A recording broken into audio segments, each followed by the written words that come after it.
For the endgames, the gods have placed the middle game, and this game exactly shows you why this saying is so true. So, this was a thrilling encounter between Duda and Carlsen, and they were both playing for the qualification. This was the Aimchess Rapid that is just ongoing. It is in this position that Duda played the move Rook takes on f5, capturing the bishop. In fact, this is a huge blunder, and Magnus Carlsen can now win the game. Okay, so Magnus currently is winning the game. He finds the move Queen h1 check. There is a back rank problem that Duda is having. So what do you play here? Can you play Queen e1? Nope, this is checkmate in 2 because now you can capture the queen, and after bishop takes there is rook c1. Alright, so Queen e1 is out of the question. Same thing happens if bishop c1. You can actually capture this with the rook or the queen. I would like to capture with the queen and then deliver a back rank checkmate. So the only move after queen h1 is to play bishop to e1. Okay, so what do we play now? Now black has the move rook to e4, a very strong move exploiting the back rank issue that white is facing. So Duda here plays the move rook takes d5. This is the only way to survive. I mean, it's the only move that creates some chances.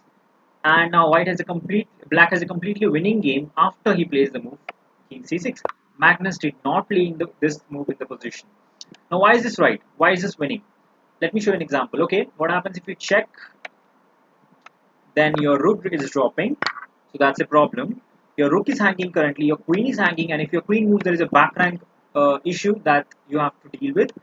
So white is in a very difficult. It's in fact lost position after the move king c6. Sorry, king c6. But in the game, Magnus did not play the move king c6. Rather, he plays the move king e6.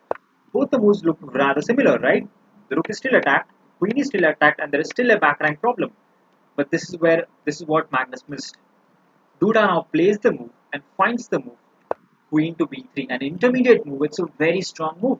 In fact, you're threatening discovered attack with the rook. I mean, wherever the rook goes, the queen is giving a discovered attack. It's a very difficult situation. Now, in the game, queen takes e1 was played. This is the main line, but let us have a look at a bit of sidelines over here. Let's assume he goes king f6, getting out of the discovered attack. Now we can simply defend the position with moves like queen c3 check, protecting the bishop, first thing. And now wherever the king goes, doesn't really matter, we simply play the move rook d1, and the rook and the queen easily defend the bishop, and we are just a piece up. This is a matter of technique. Duda will simply win this. Okay, and that's the reason Magnus cannot move his king to f6. So what happens if he tries the move rook e1? This also loses the game. Now Duda would have played the move. This did not happen. It's a sub-variation. Duda would have played the move rook to d1. It's a check. And here's the dilemma. Where do you put your queen? Can't go to the square. Can't go to the square. These are all taken away. You have 4 squares. e7, f6, f5, e5.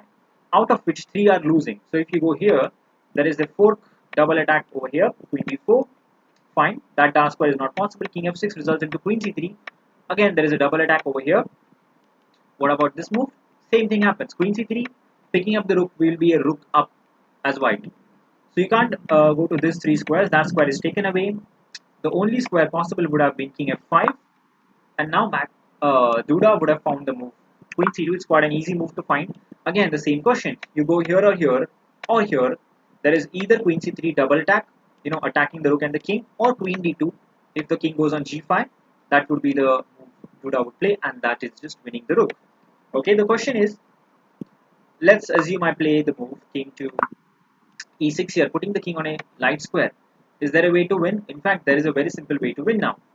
Let's go over here. Now we can play the move queen c4 check. This was also possible earlier. Queen c4 check. Again, if you go on the dark squares like this, I have the move queen b4, double attack. Going to f6 is also not good. f6, e5 both results into queen c3, winning the rook, and going to f5 finally is not a good move. This time because of the move queen g4, finally forcing black to go on a dark square.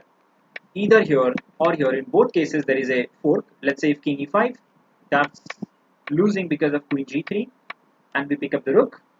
And if it goes to f6, we have queen h4. Next, we are going to pick up the rook. We are a rook up. We are completely winning this position. All right, and this is the reason why Magnus did not capture the rook with his rook, and rather, let's go back. Pardon me. We were over here.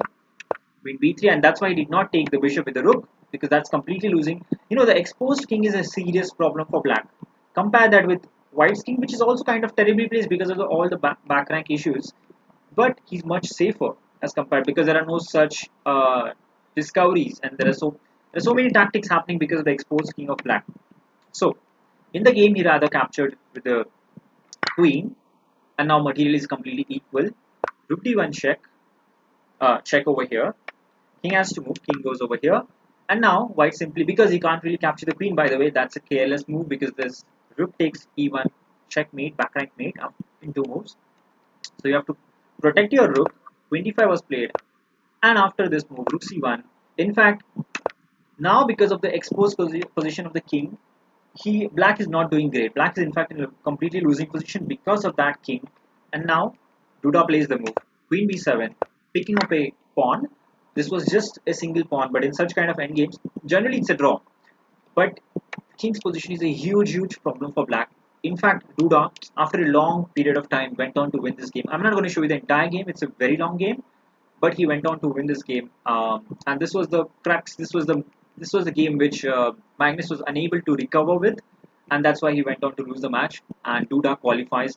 But here's where it all started. Magnus, after this move, after Duda played rook takes bishop, could have found the win with queen h1 check, which he did. Rook e4, which was correct, but here he should have played the move king c6, which is completely winning. Rather, he plays the move king e6, and there was a turnaround with the move queen b3. A brilliant spot by Duda. Duda kept his calm, find the move, kept trying, and finally went on to win. And now he'll be playing in the finals. So, hope you enjoyed this turnaround of events. This is chess. This is chess. This is how it is. The player who makes the less number of mistakes wins the game. So Magnus might be a great endgame player, but remember, before the endgames, the gods have placed the middle game, and you still have to play it better than your opponent. So hopefully you found this video entertaining. There is rain going on. I live in Pune. We have constant rain. There is an internet issue, and the light goes off every now and then. That's the reason I've not been able to create videos, but there are quite interesting things that are happening in the chess world. And if you know about Hans Niemann's king getting broken, that's also something interesting to look for. So, until next time, see you guys.